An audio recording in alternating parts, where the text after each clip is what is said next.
Welcome to What's Left, a weekly political discussion challenging the mainstream left. I'm Eduardo Barca with co-host, teacher and socialist Andy Lipson and community organizing socialist Kenny Cepeda. We are online at what-s-left.webnode.com. Please subscribe, rate, review, turn on your notifications, and share your favorite episode wherever you found this episode. I would like to now tell folks that if they would like to follow us, continue being with What's Left, you can find us at What's Left Over on another channel, since this channel is most likely it's endangered and most likely will be shut down by YouTube at some point. So at this point, we're asking folks to subscribe, rate, review, turn on notifications on our What's Left Over channel. So hopefully this episode will still stay on and the channel sticks, but people can begin migrating over slowly. Thank you, Andy, for doing that to us. Jake is and Jake now. Jake's. How's this stand-up? That's an introduction too. Yeah, me. And Jake, because you're here and you are a contributor and a partner and associated to us, let me introduce folks for people that have heard Jake on our channel before and on our podcast. If you're listening, John Klyczek is the author of School World Order, The Technocratic Globalization of Corporatized Education by Trine Day Books. And he is a contributor to New Politics, the Center for Research on Globalization, Op-Ed News, the Intrepid Report, and the Dissident Voice. Welcome back, Jake. Thanks for having me back again, my friends. Yes. It's good to have the gang together again. All right. Well, we've decided to speak on this issue of vaccine passports or immunity passports, which we'll go on and state what are the differences in this episode today. But any sort of certification or any passport or anything that identifies you as having had an antibody or the vaccine is the conversation that we're going to be having today, and what we think about it, our thoughts. And so I personally look forward to the discussion. Yeah, maybe we can start off why we think this subject is important to begin with. Yeah, so I can start. For me, we've been talking about this stuff, how some of this stuff could happen, right? Like from the beginning of COVID, almost since we got in contact with Allison and Jake. And for some people, it felt like science fiction, I feel, and like, that it was a far-fetched thing, or that it's not, something to worry about, at least the people that I talked to. But here we are, it's materializing in front of us. These, vaccine passports. I personally, I'm interested in this because I've been wanting to travel to Europe since last April. And I've had vouchers that keep getting pushed back because, they keep closing Europe, and I haven't been able to make it out there with my mother, a trip that she's always wanted to make.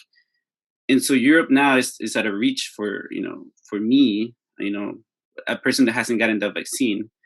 Not only the border is closed, right? Like it's hard to travel there. And now I found out that the European Commission is voting on introducing what they call the green. What is it? It's a green pass, basically. They're giving it some benevolent name, like some holistic name, like a green pass to authorize people that have either had COVID and shown proof of recovery, that have the vaccine or shown a test.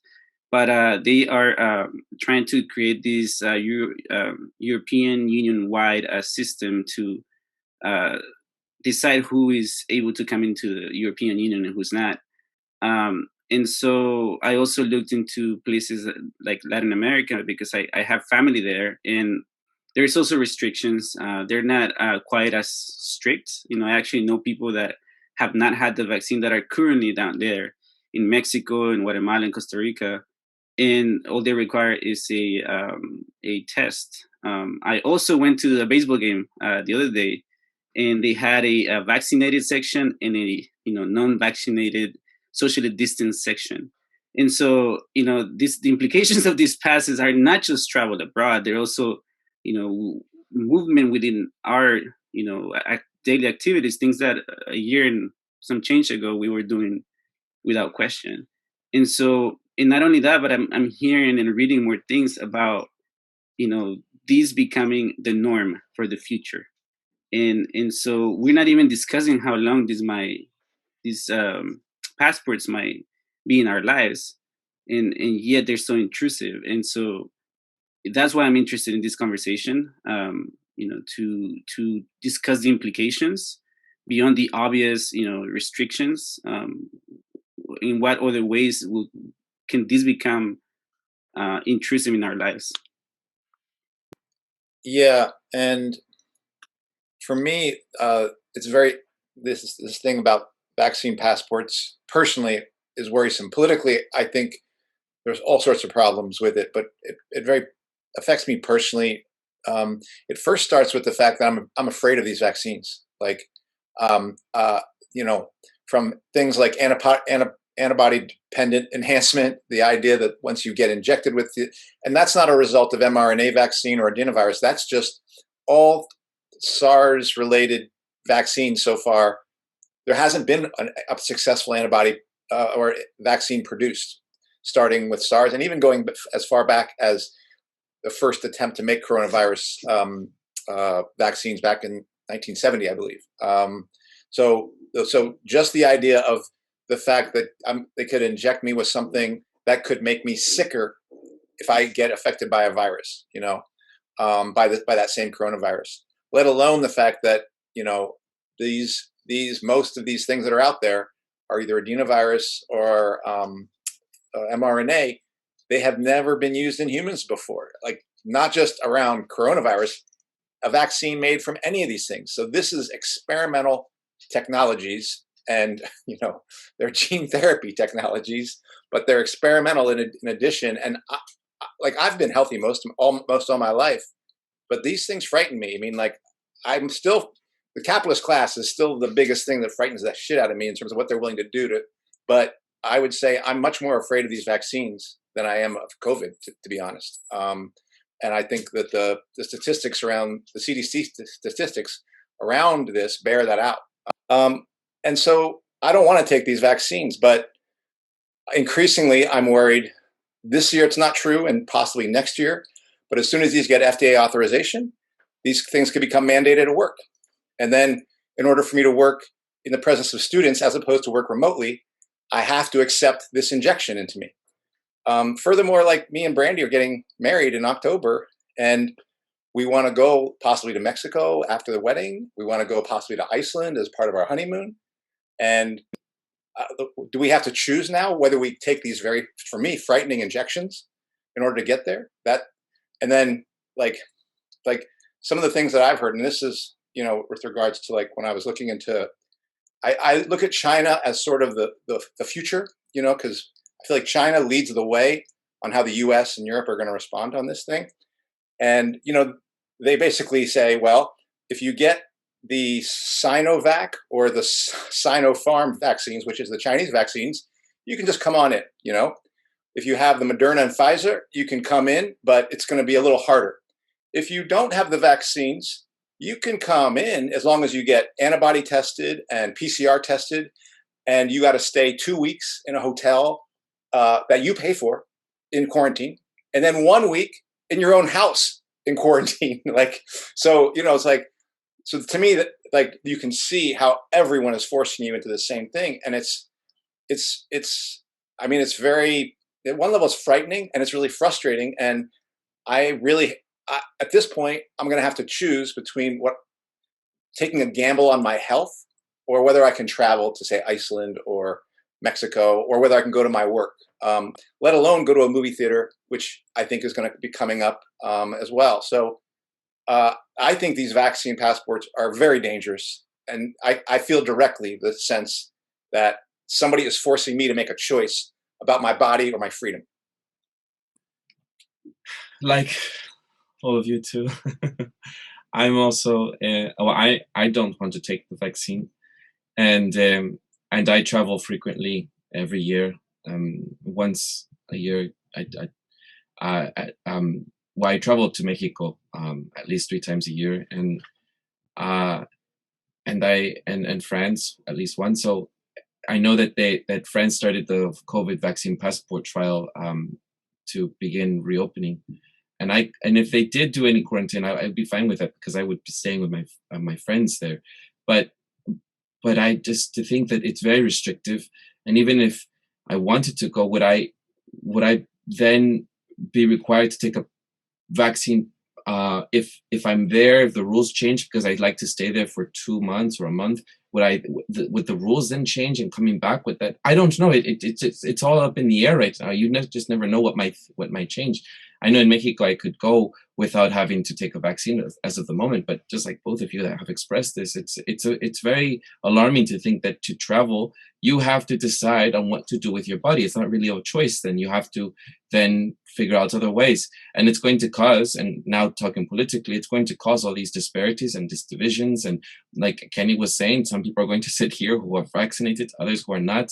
People who are masked, it's going to be distinguished because now the CDC is coming out and saying that there's a potential, there's a possibility that now people who are masked, who are vaccinated, don't have to be masked, and then you'll be able to physically be able to distinguish people who are vaccinated or not vaccinated by seeing who is being masked,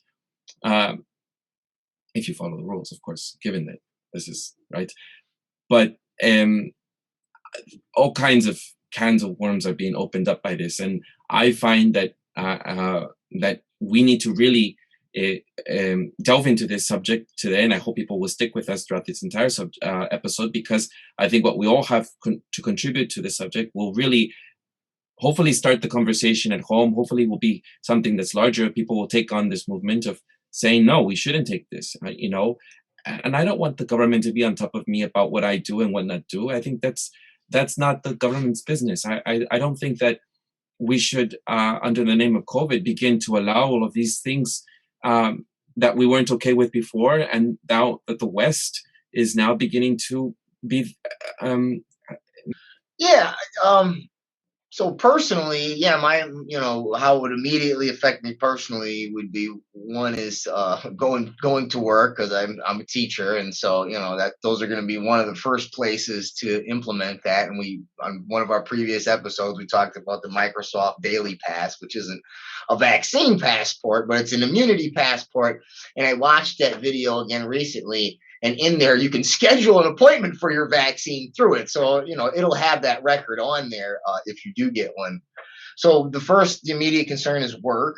And then, like Andy said, and Eduardo and Kenny, I am more concerned about the damages from the vaccine, both short-term and long-term, than I am of COVID. And that's not just some hypothetical surmise on my part. I at this point, I know 1, 2, 3, 4 people that were seriously injured from from various forms of the vaccines. One person took the J&J, the others were the mRNA. I don't know exactly what 2 of them got. I just know they were mRNA because they took 2 doses. One got the Pfizer, I know for sure. And I only know 1 person that was hospitalized for COVID. All right. So right now, anecdotally speaking, I know this isn't, metrics, but if the metrics are what they purport to be, we should all be having way more encounters with people who were severely sick, hospitalized, intubated, etc., from COVID than were damaged by these vaccines. And that's not been my experience so far. So those are the 2 immediate concerns. And then another one that hope isn't sooner than later, I hope isn't ever, is getting food. In I believe in Israel, do they call it the Green Pass as well in Israel? Yeah. They're restricting access to grocery stores. So I'm pretty sure I need to eat, so that's pretty important too. And can I just add that as schools also begin reopening, that there are whispers of also vaccinating children, and I'm deeply concerned about.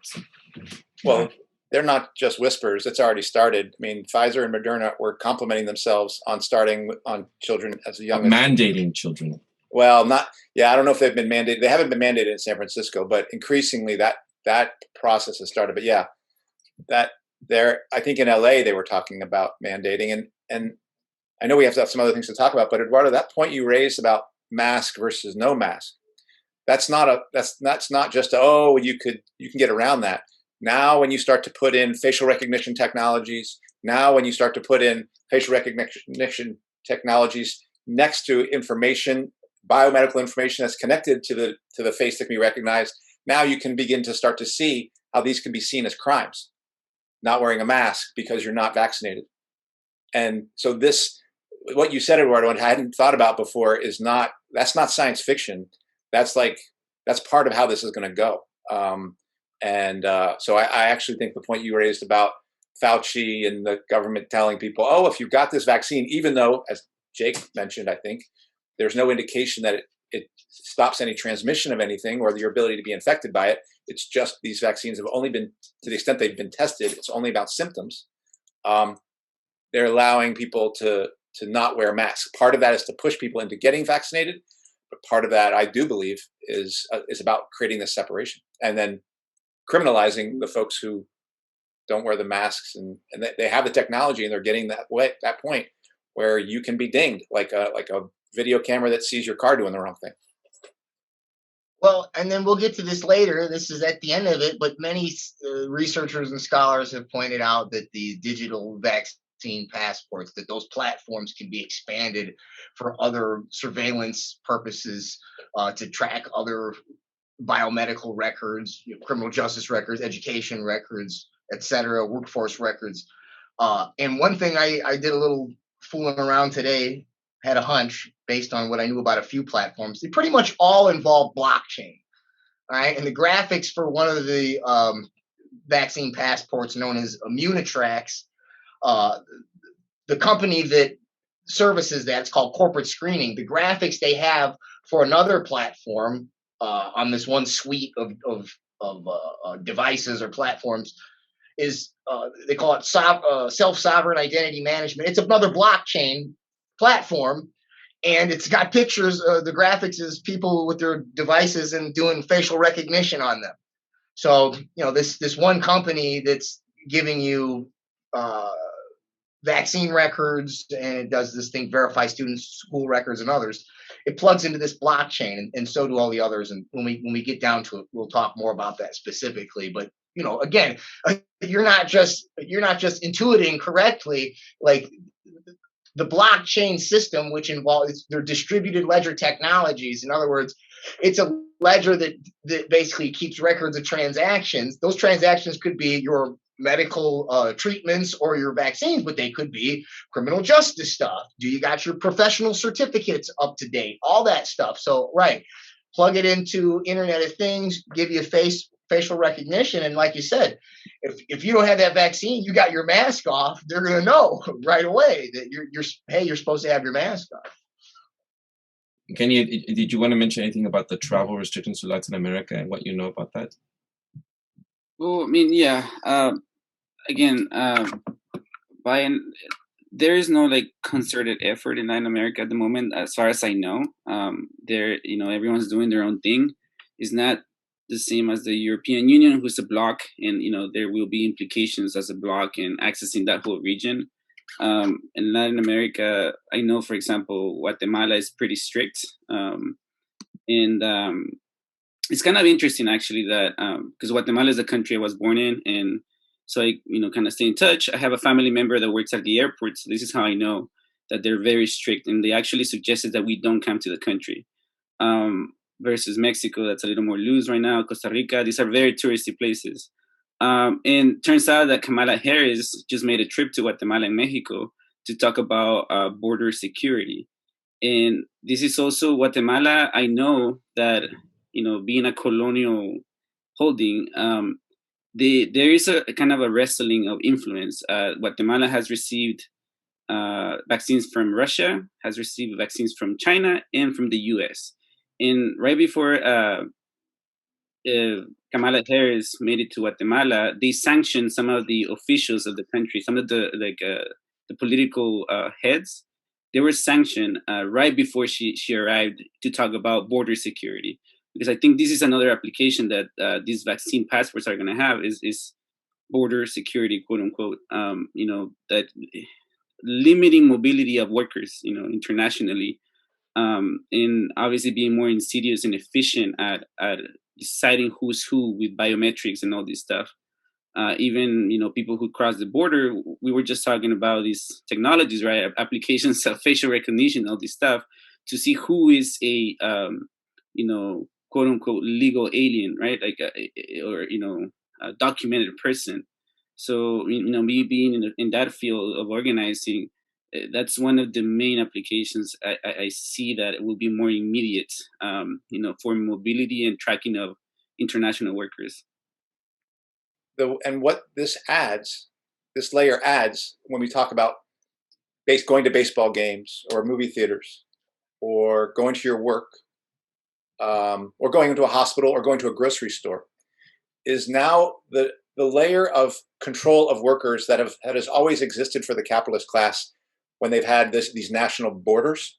So and everyone thinks that these borders are about making sure workers don't come in. That has nothing to do with why those borders exist as it relates to today. It's being able to control the flow of labor one way or the other, and to be able to make sure that if you do come in illegally, then you are more easily exploited. Your labor is more easily exploited. And then when we don't need you, we push you back out, right? So that it's about the control of the flow of labor externally to then have an effect on what you have to deal with your native labor force. Well, now that control is exercised not just across national borders. Now your workplace represents a border. The grocery store could represent a border. The AMC theaters could represent a border. And all of these things now are ways of controlling the flow of workers to the extent that they want to do it. They just have to change different dials on what metrics allow you to come in and don't let you come in. And suddenly you have an internally controlled workforce that is controlled with its own internal borders through these vaccine passports, in the same way that they have been able to control labor around national boundaries. So I think it's important to understand that the way the capitalist class uses national boundaries is now going to control the flow of labor, is now going to be exercised internally in all these countries. And that's why they are racing to get to the vaccine passport. Israel and China are ahead. Europe is moving. The United States is starting. But in the United States, they're trying to move through the private sector, right? It's in the same way that the Chinese government feels more empowered to do censorship as a state thing. The U.S. state doesn't. Oh, we're not censoring. We're just going to let Google and everyone else censor the hell out of you. They're going to let the private companies do it in the same way that they're going to allow the private companies to be the way that I think the passport system gets brought in, and then the state will follow in behind it. Might be interesting to note as well that Real ID recently became enforced in my state, Illinois. Now, I remember when they first pitched it, when Bush was president, and this ties into what Kenny was saying. I remember that one of the reasons they were pitching it was that, it would help with border security, right, and tracking with undocumented peoples and stuff. And I had already, because in Illinois, we got when they passed that bill, states could apply for exemptions or extensions, and those extensions for any state that applied ended, I want to say, 2018 or 2019. So pretty interesting timing that pretty much everybody has to have real ID at this time when these vaccine passports could just be another one of those records that's on your distributed ledger on your blockchain vaccine passport, your real ID, national ID card, whatever they want to call it. So, well, I thought this would be a good place for me then to discuss where some of maybe reformists or even people who advocate for privacy rights or against any form of surveillance within the system, such as the ACLU, and there have been other independent alternative news sources like Democracy Now! Or other sort of left-wing progressive news sources where they have actually been discussing this. And I think that it would be interesting to see what our points of view is on this, because they do actually provide some form of, well, instead of doing a digital sort of passport, we could potentially do this instead. I'll just be sharing what those discussions have been around, which I think we agree with some of it, which is that this will have potential to incentivize economically vulnerable people to, if we're talking about immunity passports, some form of being able to distinguish between those that have antibodies and those that do not. First of all, there's issues around that because even the tests could be not accurate to run that, but it would then just make some people who might have some health issues in countries where they're trying to compete for jobs be trying to expose themselves to COVID in order to get some sort of certificate to prove their antibody, they have antibodies in their work, or the discrimination of those that have antibody certificates versus those that do not, right?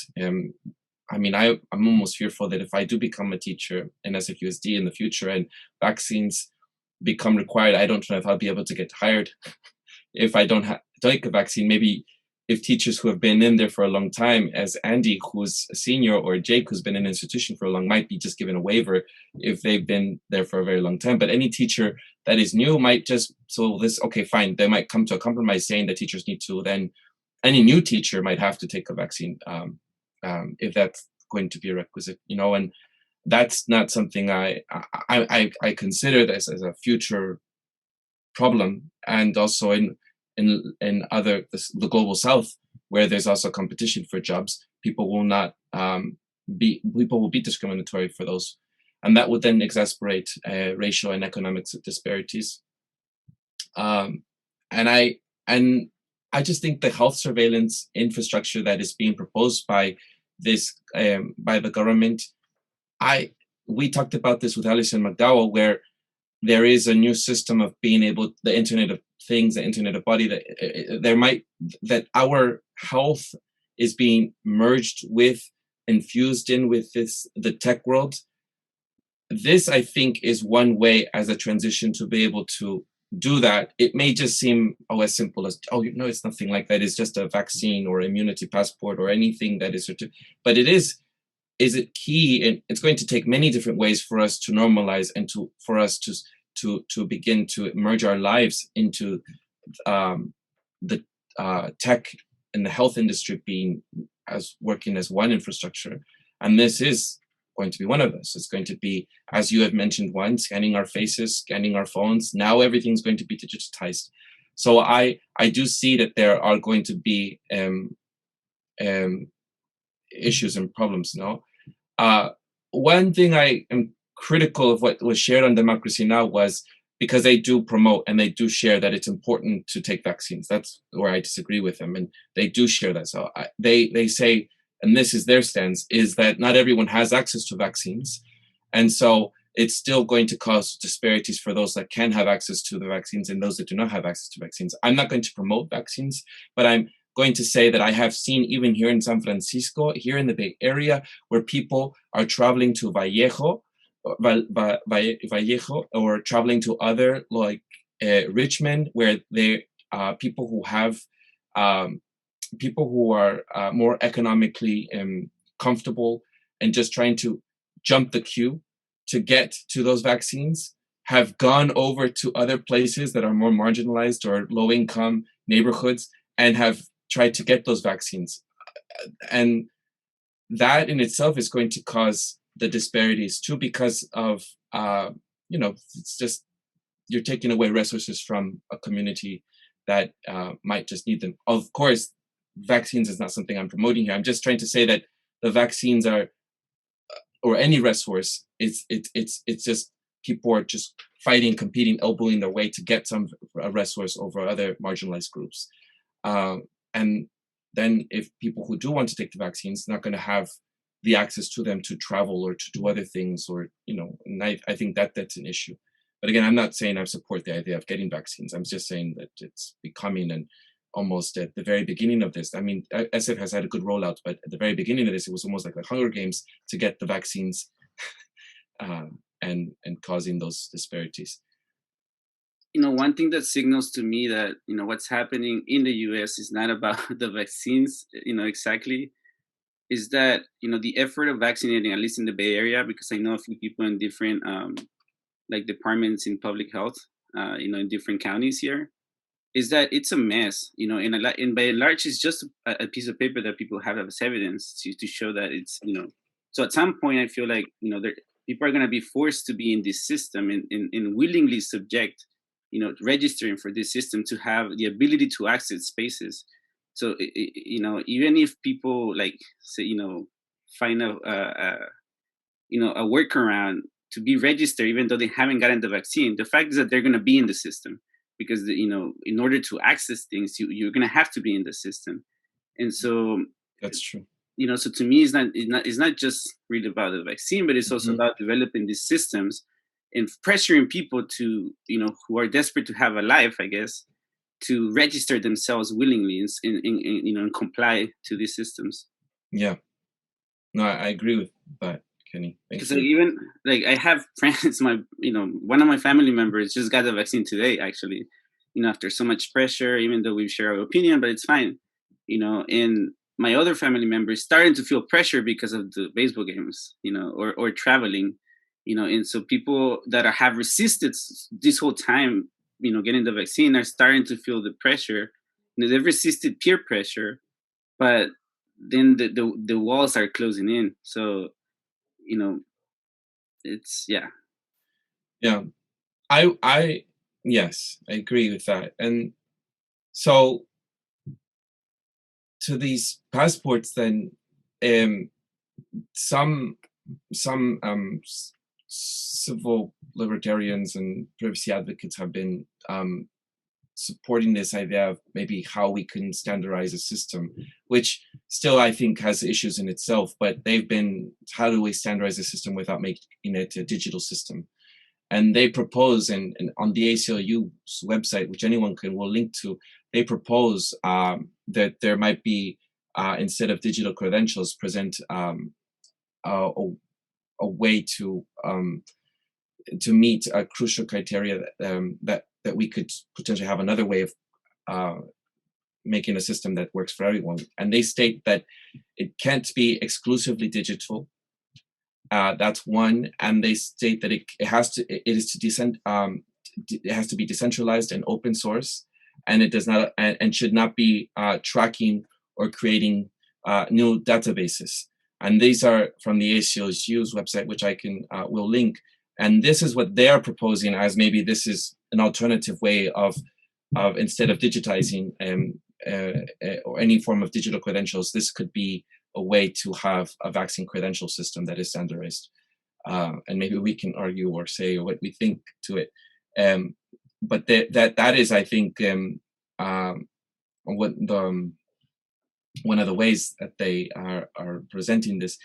I just say, just like the measles, and they do say it too, just like measles that no one's asking, and also you can have spread and flare-ups of measles vaccines and no one is asking for that. I think we should do the same thing with COVID and flu. I don't know why. Well, of course I know why, but I'm saying it should not be about, there's obviously an agenda here because measles have been around for a long time and so has the flu, but COVID is obviously being used as a political, this is going to now ruin our channel, used as a political way to enter into, for a way for us to manufacture more surveillance, to create more surveillance. And if that wasn't true, then I just don't see any other. This is just, we're entering a new age. Measles have never been asked for. The flu has never been asked for proof or identification. I mean, doctors does say that list out if you've taken a measles vaccine or not. But again, that's all paper trail. And it's given to certain, just like maybe the school for children, but it's never to this level of getting on planes or going to baseball games or going to a theater. No, it's becoming. I think people need to wake up and see this. Yeah, I mean, it is interesting to hear you say, there were those Democracy Now! People with their "Don't make it digital," like ACLU. That's even better. To make it don't make it digital. It's like, I don't think politicians should lie. I don't think politicians should do just what the corporations tell them to. They're like talking like that, like they're infants. okay, and they don't understand how the world works, because and they are trying to avoid the idea that there is a plan here, that there is an agenda, a political agenda, because the idea that you could say, well, let's just get everyone vaccinated, but we'll just use cards and keep it off digital. But that the whole point of this is to get everyone on a dashboard and to get everyone under the digital world, in a world that is increasingly going to go remote. It is going to be increasingly separated. And they are using this round of infection and this round of COVID to make the first break, and there may be subsequent rounds to come again. So this is just people talking like little children who don't understand anything about the world. And it's useful to hear them talk, because it makes me understand that we have to completely not listen to them, because they have no idea what's coming, and they have no idea to oppose it. So that's the first thing I would say. And you can't take this thing on without taking on the notion of these vaccines and these like, there is no successful vaccination rollout other than stopping it. That's a successful vaccination rollout, pushing them all back and not allowing anyone to be forced to do this. And all those things have to go back to being tested experimentally, not with the entire global population, but with whatever animal testing you have to start with. And people could probably say I'm wrong on that one. And I'm open to somebody saying, you know what, don't even let the animals get tested on these things. I can live with that. Given the fatality rates on this thing, I'm not sure it's even worth it. So I could understand people saying, just you can use vitamin D, zinc, what is the other one? Vitamin A, ivermectin, any sorts of things, and we'll stay out of vaccines altogether. These things aren't even worth the ferrets that will be killed or hurt in trying to produce quote vaccines that are actually safer. So no, you can't get away with it. We won't be able to fight this without taking on the vaccination rollout. That is the vaccination rollout isn't about COVID safety. The vaccination rollout is about getting us under these passports and everyone onto a dashboard and our lives digitized so we can be controlled. So I just think people have to understand that.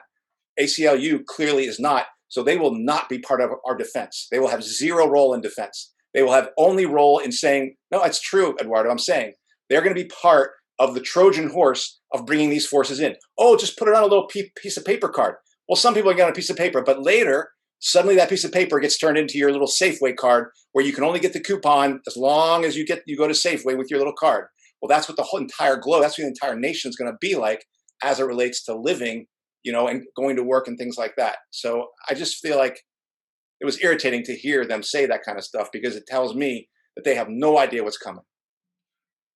Well, you're more generous than I would be, because, and I don't want to purport that I know people's motivations. There probably are a lot of people that do think that that's a significant debate to have, like piecemealing out, the different ways to implement this system while maintaining equity and privacy somehow. But I would say that the propagandists, the PR people that, write this stuff for Pfizer and Moderna and Big Pharma, that actually they are playing a card that's very common to eliminate opposition. So, this, in my book, I talk a lot about the Hegelian dialectic, and I won't go into it too much as far as all the history and all that. But simplest way to think about it is this, right? You have two opposing ideas. Y'all should know this from Marxist stuff, right? Dialectical materialism, right? Except you can do it with ideas too, right? And if you know that you have one idea, which is, hey, everyone's going to die from COVID, then you have another idea. These vaccine passports are going to put you in a surveillance prison. You narrow that down with some sort of a synthesis, right? So we're not going to just get people to not be vaccine hesitant. There is a large opposition to this, and for good reason. So what we need to do is, we can't stop the debate. We need to redirect it and narrow it down and have an argument about how to implement it instead of how to stop it. And that is, like I said, some people might actually think that's a real argument, but I would say that, the talking points, when you hear that, especially on multiple media outlets, I would say it's designed to divert us into a non-argument.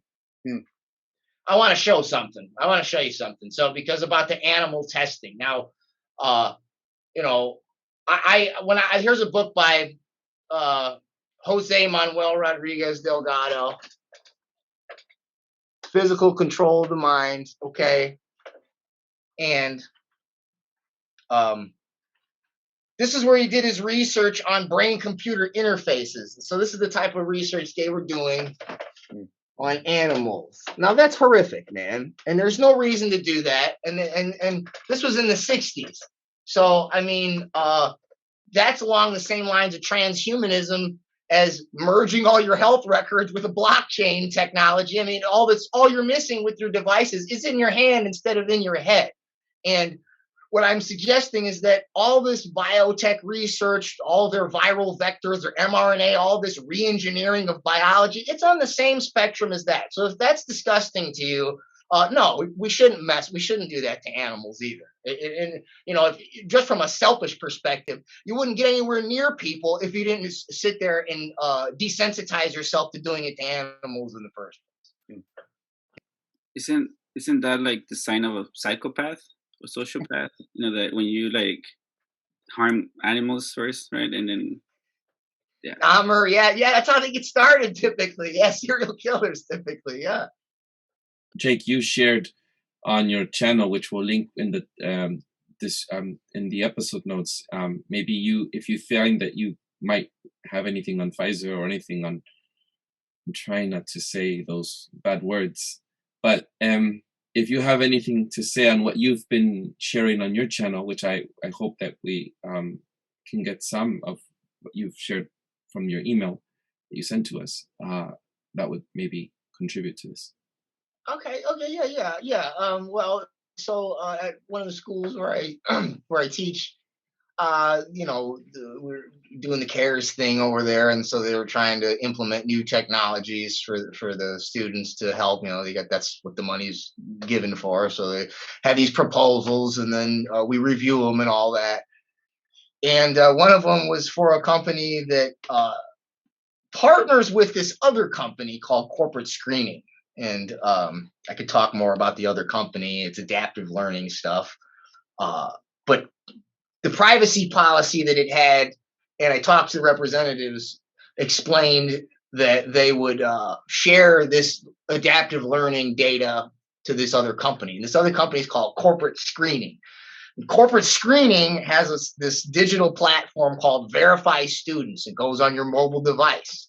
And what Corporate Screening specializes in is background checks for professional compliance, but also for if you need your vaccine records. They do criminal background checks. They do biometric fingerprinting. So pretty much they do all sorts of risk assessments for employee hiring. And they provide different platforms that go on a mobile device that can service these. And the company basically, it has them on, I guess, their different apps, but it's all on one suite of platforms. So, and they even explain how the VerifyStudents platform is tied to this thing called ImmuniTrax. And ImmuniTrax is basically, it's digital immunization records. It pitches it as though it mainly services healthcare workers, so people hiring nurses and stuff that need to have their vaccination up to date. But it's telling that it partners with this thing called VerifyStudents. In other words, you could easily put that stuff right onto the school device and then have that restrict or enable access to the school. When I shared it on Twitter, Allison McDowell apparently was familiar with it, and she sent me a little screenshot of this company called Medicat, which it is connected with. And I had noted that when I did the research because they mentioned Medicat in there. And the screenshot she showed me was from Medicat's website. And Medicat provides services for, quote, juvenile justice health system. And they use the term juvenile justice wellness. And then they use the stakeholder capitalism language. But she suggested that this could be used for the social impact investment bonds, and she knows a lot more about that than I do. But my cursory understanding of it is basically just one of the pipelines through which you can facilitate social credit through monetary incentives, okay, on giving students money to help them with either, in this instance, stay out of prison, and to service and or restrict access based on that. So I also see in there not just tying back to what we talked about earlier, which is right. You've got one company that's trafficking in health records, student records, and criminal justice records, and then it's literally it's using health or medical language with its juvenile justice language.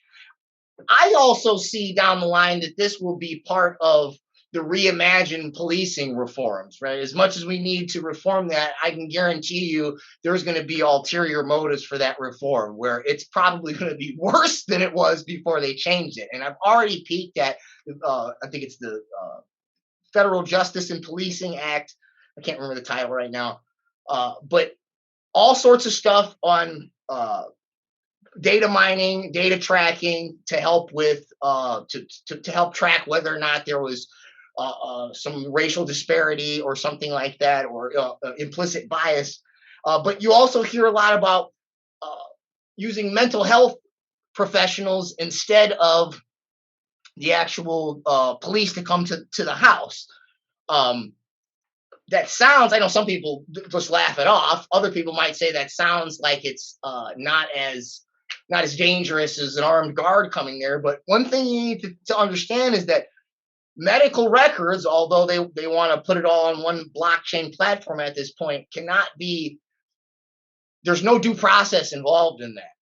Like, if you're deemed medically incompetent, you don't have a voice. There's a whole documentary called The Guardians about how when people get old enough in this retirement place in Vegas, that these people come in, they find out that they got money, they get a doctor to say that they got dementia or something, and then you get a guardian, a public guardian, or they can be a corporate guardian, and they're all in it together, and they come in there and take hold of you, and there's no due process involved in that. Like, once the medical establishment gets involved, it's worse, because you can't really appeal. There's no appeals process. So this one device is going to not just restrict access to your schools based on your medical records. It looks like it will also be meting out criminal justice, either punishments or at-risk prevention for the students as well. Yeah, it's in the topic of how do we stop this, and policing, because that is a hot topic, right? Obviously, it's being pushed in the media, and people's attentions are on that. And so what I would say is that the people fighting the police, in repression of need to pay attention to this stuff. That policing is not just about the physical act of an individual bad apple, individual cop. Policing, the way I see it in the carceral state, it's about isolation. It's about stripping, a person non grata from their functional aspects of being a member of this society, right? Like that's what this prison system does. It strips people from the ability to access housing, comfortably, from accessing a job, in even voting, right? In many places. And so that's what I see. Like when I look at the history of, that's something Allison talks about. What is the role of policing? As a socialist, Marxist, policing is about exploitation. It's not a moral argument. It's about exploitation, and this is the evolution of that. We look at slavery, we look at Jim Crow, we look at mass incarceration. For me, this is the natural sequence of evolution from mass incarceration into this something else, a techno-fascist world. And so we need to understand it that way, more than just that cop just got sentenced to maybe 40 years.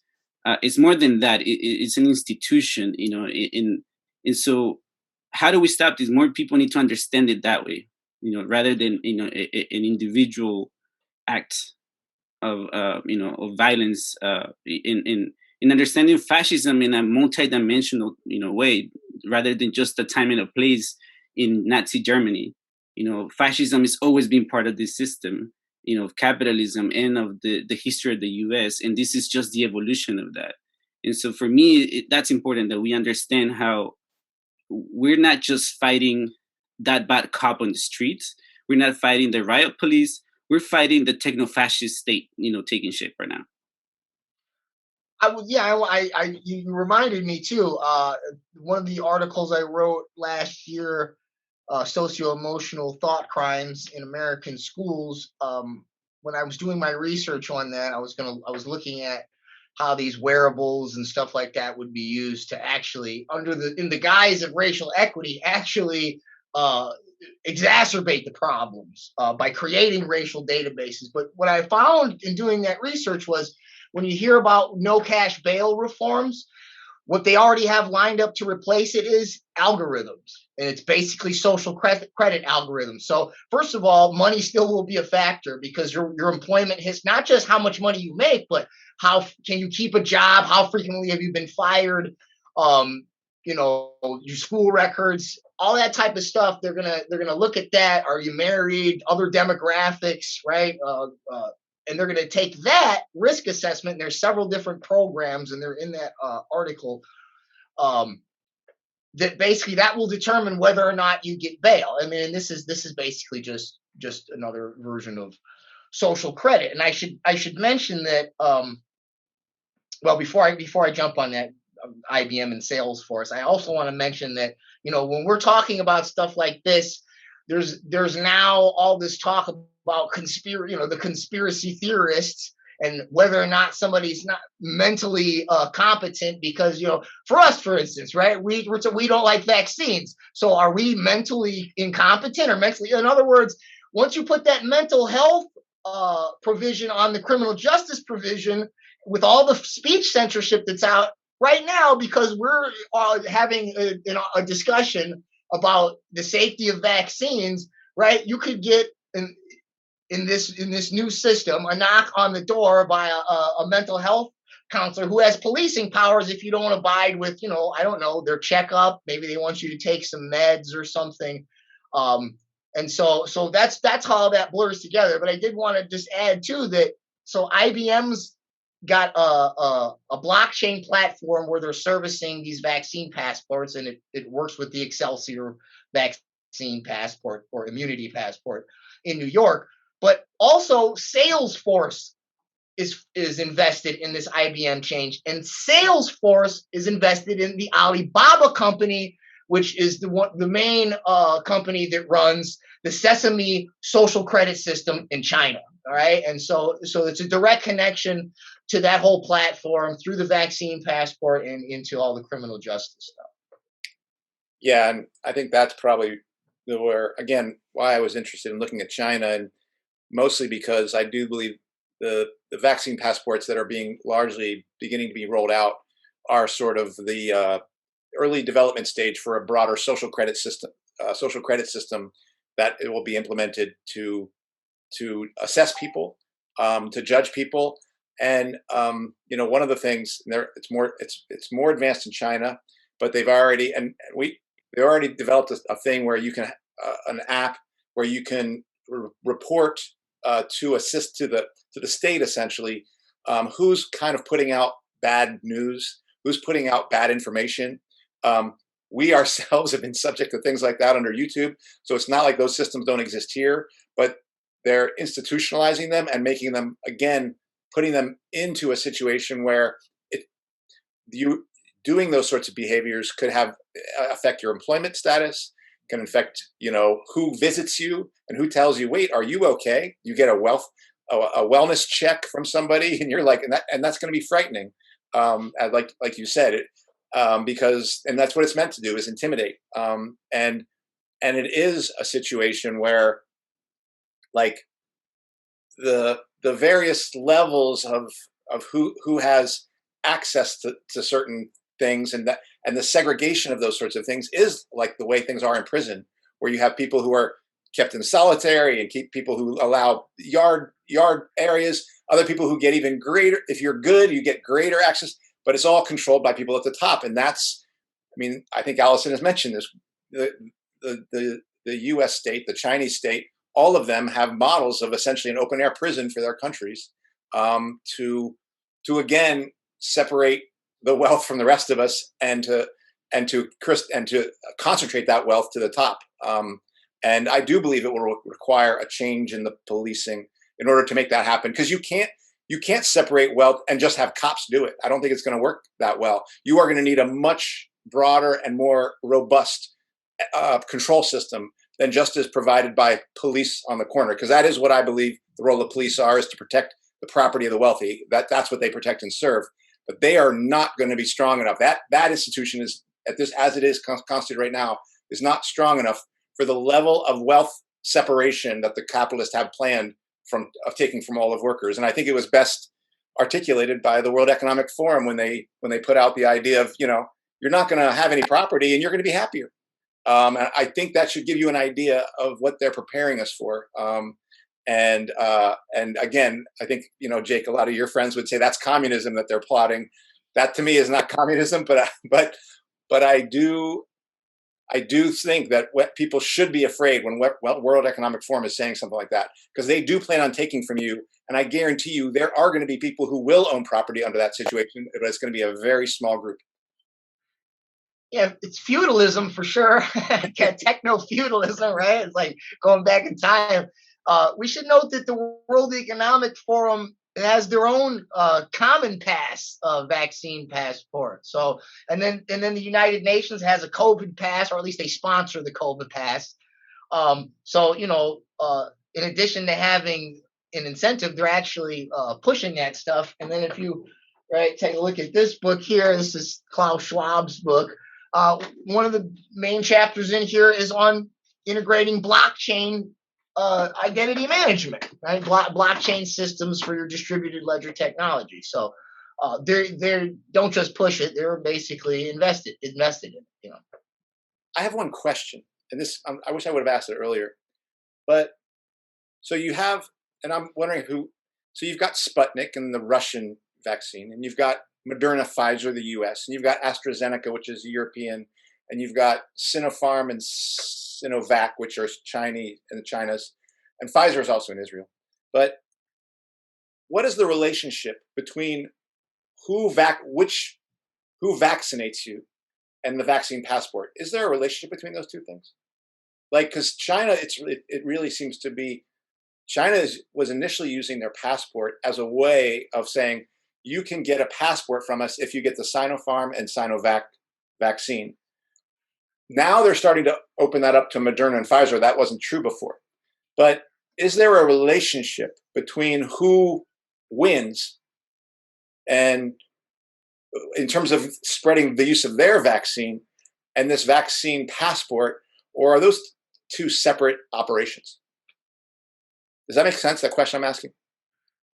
Yeah, it does. I mean, I haven't thought about that like that. It does make sense because you're saying there's a disparity in there's not just differences in the technologies and who's giving them out, but with your China example, right? Like they were giving different privileges. There we go. Thank you. Different privileges based on which one you got, right? And so that's interesting. I mean, immediately I would think that it's probably just a matter of money. You know what I mean? And just getting rid of I off the top of my head, I can't think of any other political power plays that could be involved, but who knows? I mean, that's not something I have enough overview to yeah. The only thing I can think of is, again, just looking at what's happening in Guatemala, like I mentioned earlier. It seems to me, because a lot of countries that don't have this technology, they're just dependent, right, on the ones that do. And so it almost seems to me that there is a carving out, right, of the world. It kind of reminds me of Africa a little bit. When like the imperial powers, decided who was to keep what. And so, and that leads me to also think about, the whole industry of travel, which they were willing to sacrifice, right? And, in the name of, this new world order, because that's not going to be necessarily the industries that are where the wealth is going to come. And so I don't know. I don't know if I'm making sense, but I'm just thinking about that there is like a geopolitical game of influence right now, and so even I wonder if these passes are going to become one pass in the world. Basically, that's what I'm wondering. Or they're going to keep their passes to control their own area of influence. That's what I'm wondering. I don't know if you have any thoughts about that. My tendency is to think that these will be passports, since data is going to be the new oil.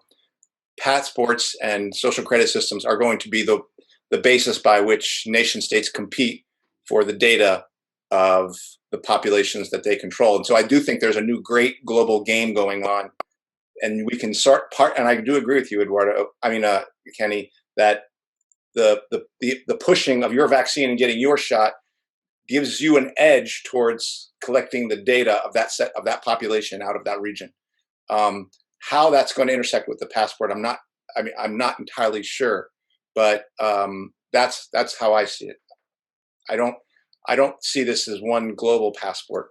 Eventually, I see this as part of a economic competition of markets, and of also controlling who has access to certain labor markets, right? Because it's going to be now a global market of skills that and the broader set of skills you have access to as a nation state and your corporate centers, you have an advantage over your competitor.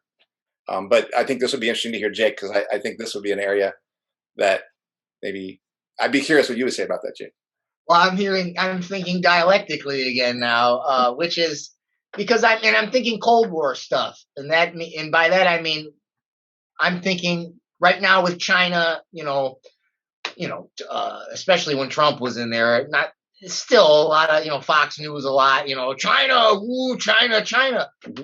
But in the meantime, we're investing. You got Salesforce over there. I mean, we've been building them up forever. And, the social credit system, like it's not just Salesforce, it's BlackRock as well. And it's one of the largest investment firms on the planet. And you got two people on Biden's cabinet.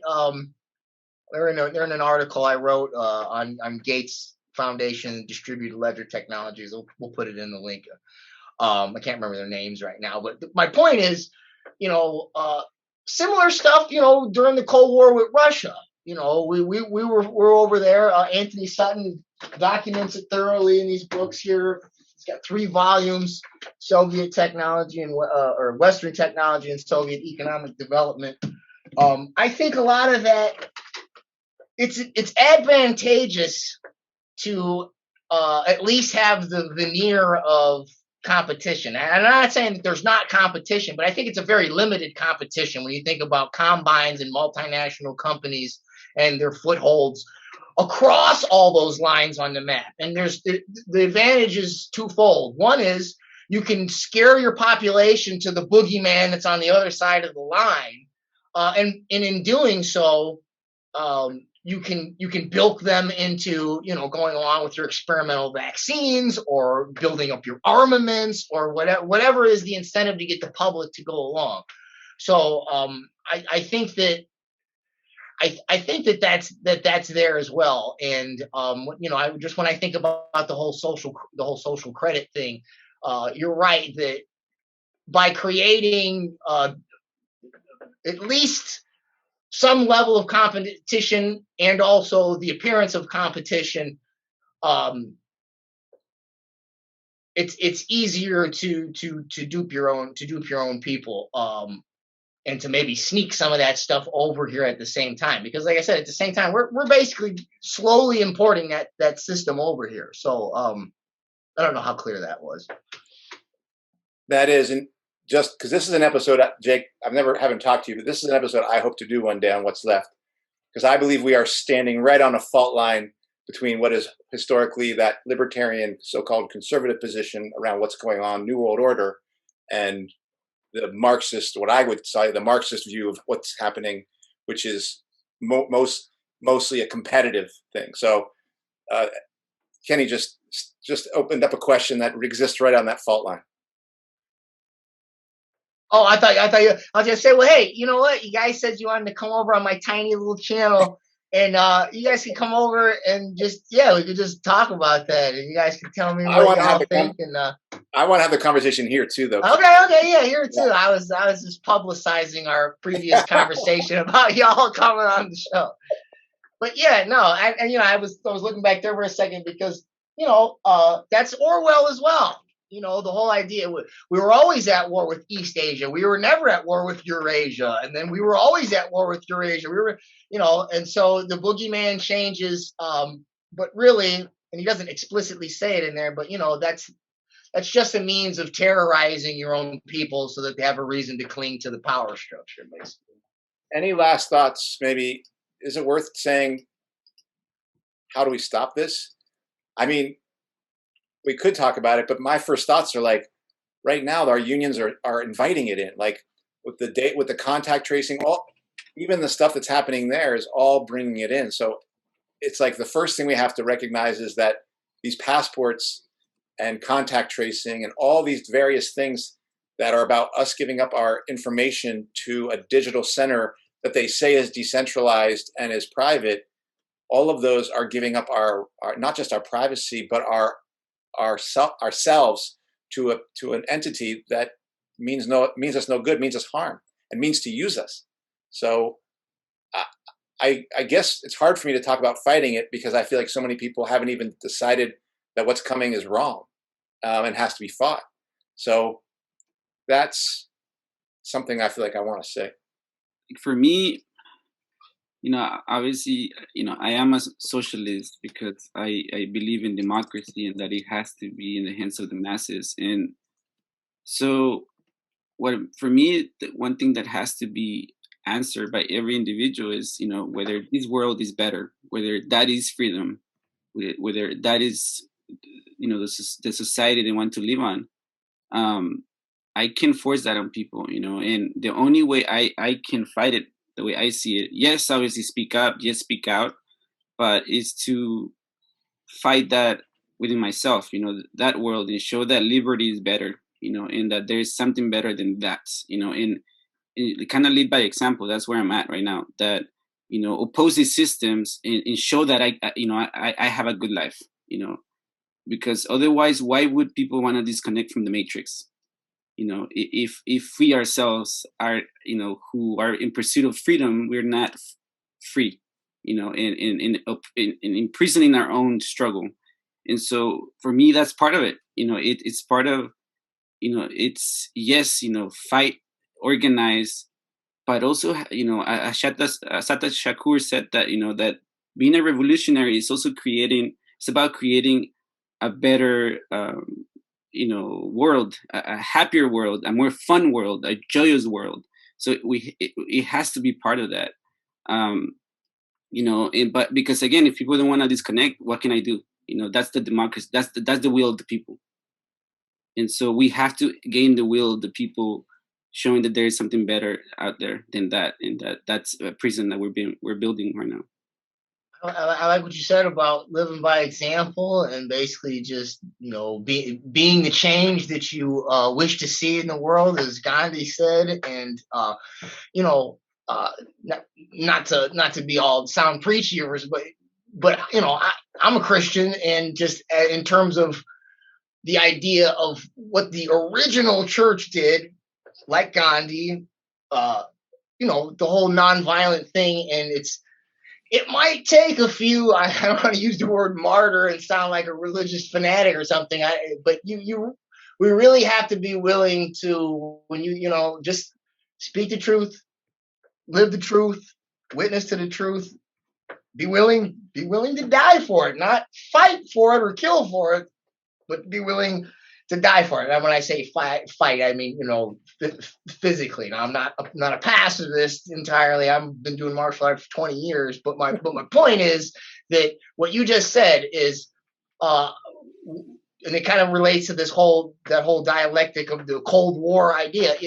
They want us doing this. You want everybody arguing and fighting. So the most important thing for me, I think, is just being there. And it might be that, somebody like Andy going out there and teaching, you know what I mean, on a weekend, and taking and being willing to take whatever flack he gets, and then hoping that whatever happens from that, people are gonna see that, and that's what's gonna inspire people, and that's what's gonna do it. It's gonna take a few people to get their hands dirty first. Like, it's no one's gonna follow the people like Andy that are taking risks like that, right away. You know what I mean? But I believe that the human spirit is such that there good is true and good is real, and people will see that, and they'll have our back when they see that, like you said, that we live good lives and we mean well, and we're not here to fight anybody. We're just here to defend what is right, and be peaceful otherwise. I think that what this year has, this school year has opened my eyes. I was in conversation with two close teacher friends of mine, and as we were discussing my position on the reopening of schools, on vaccinations and testing and passports, in one of those conversations, I had said, well, even when people do get vaccinations, look, 500 teachers were exempt, about 500 teachers were exempt, which for good reasons or my whole thing, my criticism about it isn't so much that people have a right to be exempt if they have any medical illnesses or if they have any, they're just worried.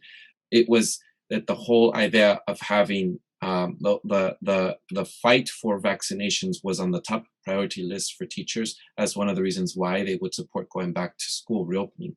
But it's a farce, because that's not exactly the reason why. It's teachers being gaslighted by the government and by everyone and institutions into thinking that these are the things that we need, but really it's all a transition for this great world order, which is going to be more of this fear and trying to make passports forming the groundwork for biometric digital identity systems, right?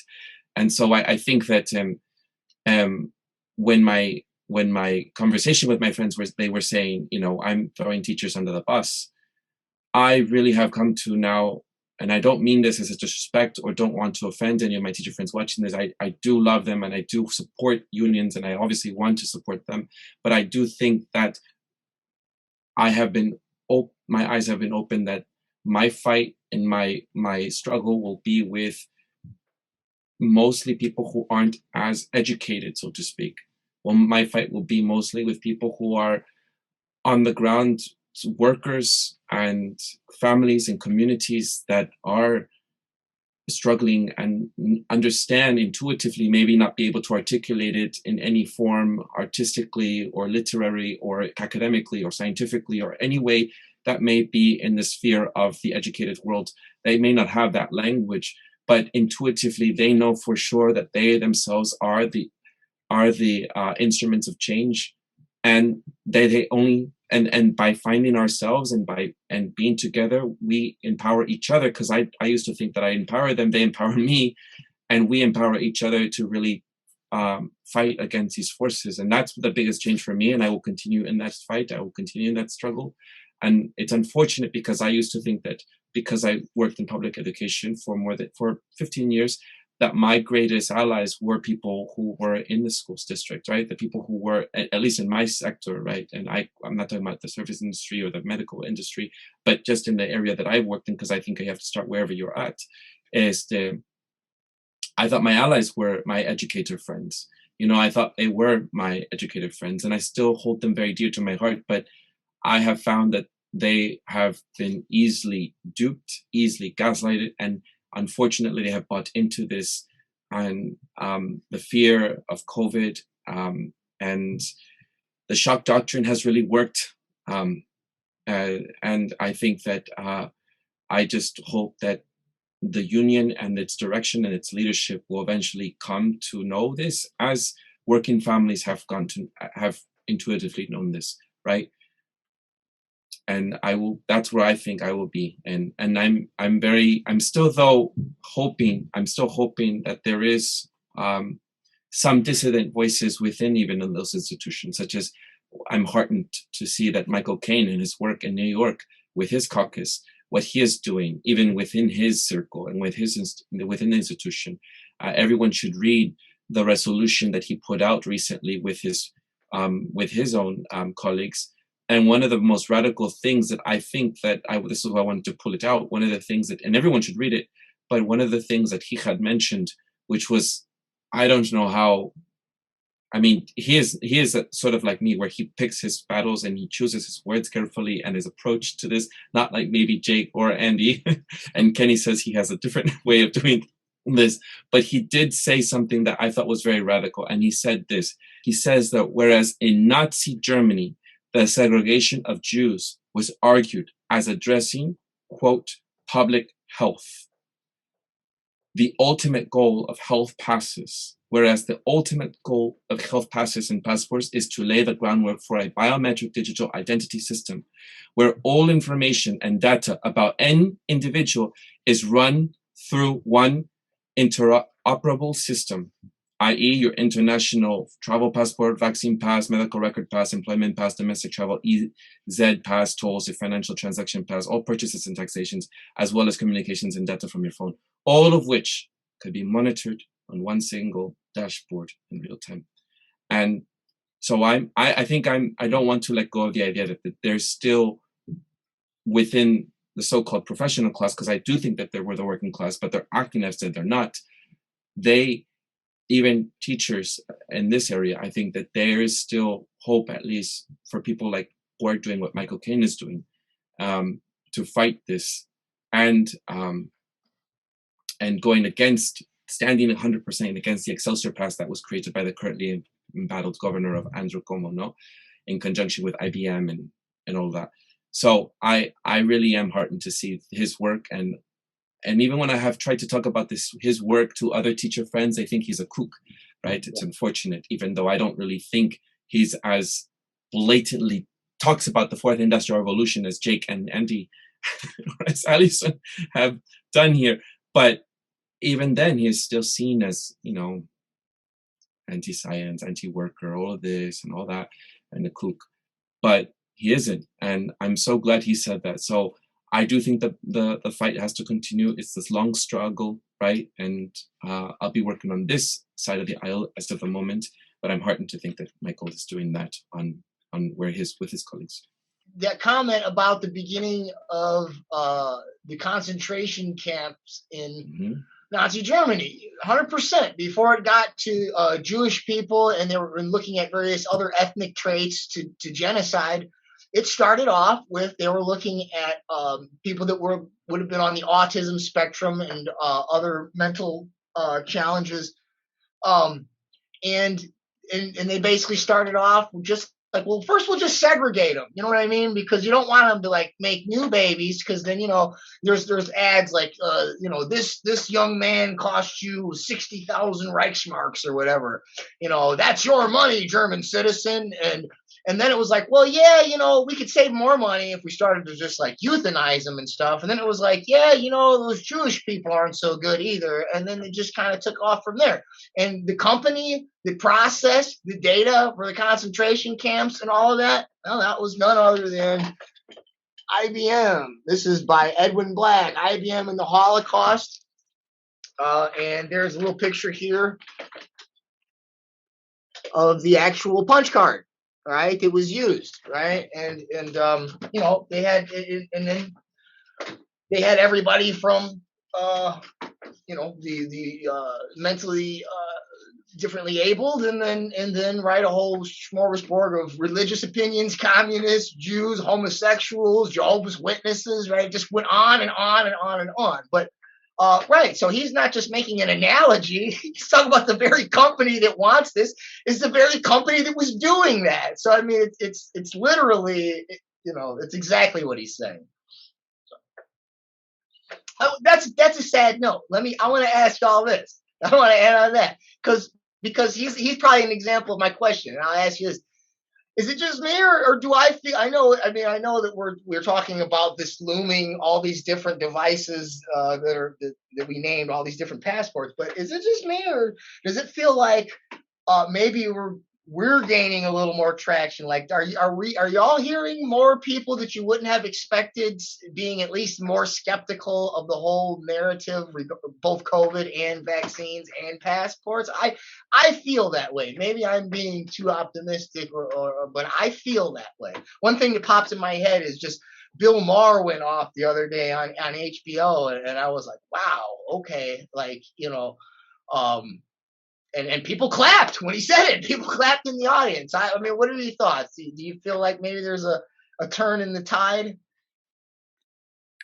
For me, I'm sorry to say. Oh, I'm sorry, Kenny. I'll just say that in San Francisco, I don't think so much. Maybe in other states.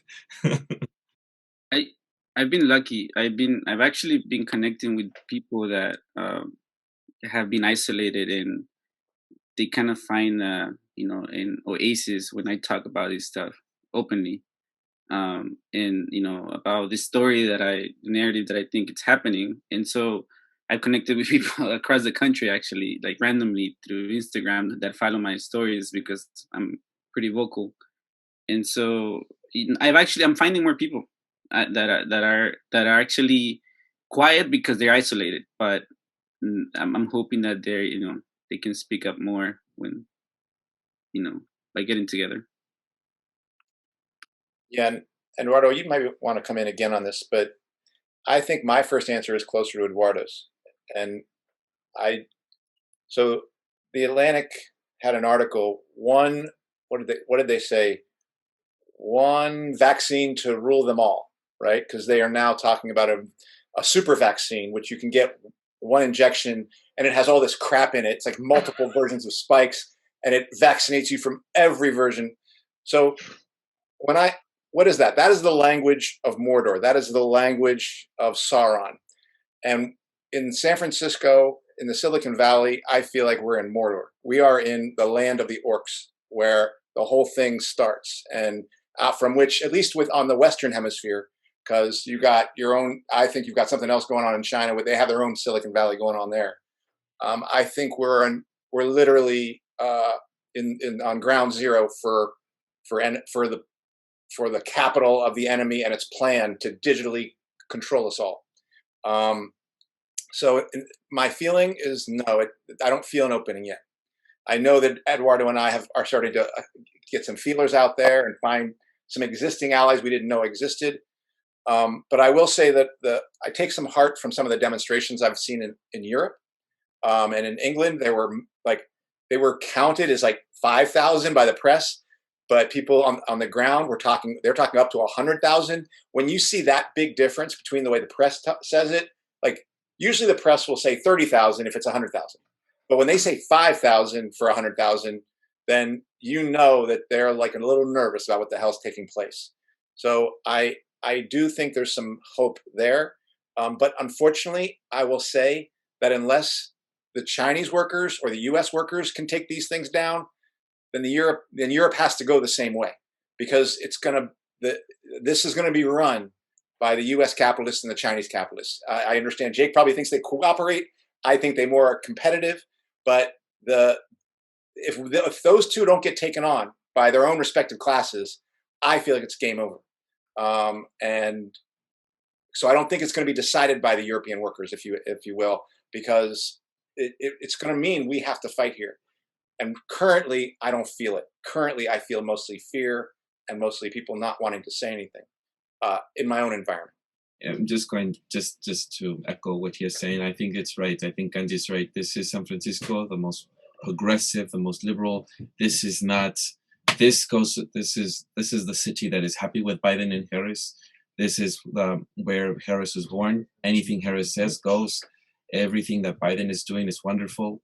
Everything that, everyone's just happy and relieved, and that Trump is gone. I think that this is, and taking a vaccine, and it's like a resistant movement against Trump and all of the rights, and it's just become so polarized that if you don't take I used to tell I used to say on this episode, in the 60s, it was alternative, it was almost hip, it was cool to question the government, Big Brother, the man, it was just what's there in those chemical labs and all of this, and acid came from the labs and all that. And there's all this like, well, who knows what they're doing in those labs? You don't trust the government. Now, I don't know how the left has done this, but the left today is the most conservative left I've ever seen in my life, or at least in the 30 years of my life, of course. But even the history that I've read, it's just the 60s was the cool movement of saying, we're going to F the government, F the man, F Big Brother, all of this. Now it's all inviting. It's trusting science. It's making sure that we are part of the scientific community and we are the rational people. Of course, you're being tricked and gaslighted by this government. No, it's so antithetical of what I thought the left was. And my ex-girlfriend who is a permaculturist, and she's out there gardening and taking her. She used to be seen as the most radical person, and everyone liked how she cooked and grew her own food. Now she's seen as like, you are anti-science, you are a kook, you're all of this, because she's very holistic, and she's always been before the pandemic against vaccines. But no, I was just gonna say, I agree that it's like when I say the tide is turning. I don't mean like this big wave. It's like, like the tide. But I mean like, if it takes a whole day for the tide to come in and then back out, I think it's came all the way in. And I think, some of the examples. I mean, you're one example that I think that's huge. What you've been doing over there with Comité de las Madres, and then like Bill Maher, like what? Like, yeah, I would have never expected him because he was all about it for the longest time. And, but then even in my school, I've been waiting for him to like basically start rolling. And every time I think it's getting closer, it's not coming up. Like, I think they want to do a lot of stuff, going back with plastic and all this that I'm not cool about and possibly testing, But I guess I expected the passports and the mandatory vax and stuff to happen sooner. Another thing I wanted to put in here was I in addition to that, what you saw over there in the UK, I saw that too. But I think part of it might be not just it's been a whole year. People had a chance to look at the numbers, anecdotally look around them.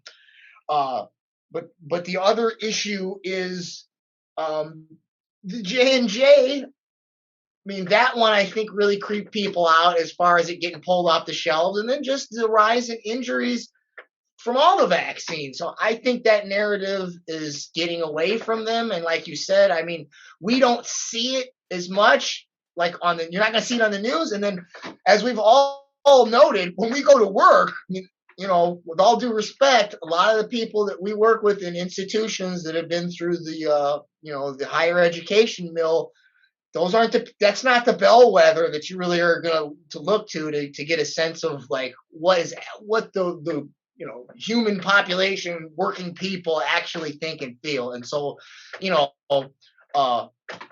maybe I'm seeing glimpses of things, and I am kind of extrapolating from that. But I'm seeing glimpses that weren't there for a while. Like for a while, it was like, does anybody else think this is like besides me and a few of the people I do podcasts with? And that's kind of what I meant by turning. Yeah. And then one more thing is, and out of all the time, I've stopped competing a long time ago, but the most important thing when you're competing in martial arts is endurance. More than technique, more than strength, because as soon as you run out of gas, it doesn't matter how many black belts you got, you're done, right? You're done. Maybe you could survive, but so I say that to say that those glimpses, we just got to have endurance, and just keep doing what we're doing, and keep speaking the truth. I think that will pick up steam. That's a good note to end on, I think. All right. That does it for this week's episode. John Kleisick is the author of School World Order, The Technocratic Globalization of Corporatized Education by J&J Books, and he is a contributor to New Politics, the Center for Research on Globalization, Op-Ed News, the Intrepid Report, and the Dissident Voice. Thank you for joining us. John. Sir. We'll link to your work and your book and also your channel, and I hope that people will also look into some of the other links that were posted about the people we've mentioned, like Alison McDowell, and I think there's a lot more to be there, and also Michael Caine's work with the New York Teachers for Choice. What's Left is a weekly political podcast as channel challenging the mainstream left. We post information about our topics and our guests on the episode notes. Wherever you found this episode or on our blog at what-s-left.webnode.com, you can find past episodes to this podcast channel there and connect with us. I remind folks, if you like anything that you have heard here, please subscribe to start migrating to our other channel on What's Left Over. Thank you, Kenny, for that title. What's Left Over. We'll link that new channel on the description box below. But we're still here, and so we'll still be around here as long as YouTube eventually cancels us out. We have one strike left. Who knows? Yeah, we'll see. This is an endangered channel. So if you like anything you've heard here, though, and you can still share your favorite episode, rate, review, and subscribe to any of our 8 platforms on Spotify, iTunes Podcasts, Stitcher, Google Play, on the channels Bitchute, LBRY, LBRY, or Library, LBRY, or Odysee, ODYSEE, or YouTube for now. And if you would like to give us feedback about something you heard or suggest something for us to cover, contact us through our blog. I'm Eduardo Barca with co-hosts Kenny Cepeda and Andy Lipson. Thank you again, John Klyczek. Thank you. As always. See you all next time. Ciao.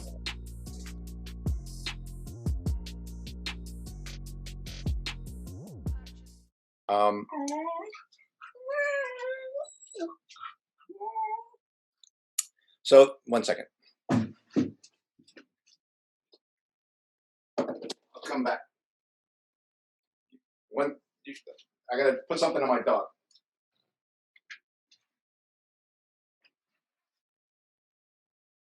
This is the most interruptions we've had for an episode, I think.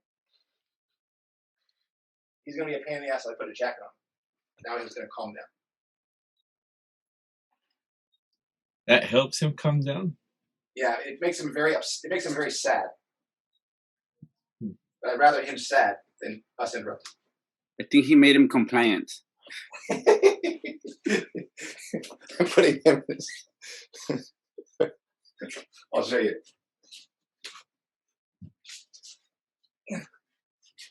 If I put him in his jacket, then he gets sad. You don't like your jacket? He doesn't like it.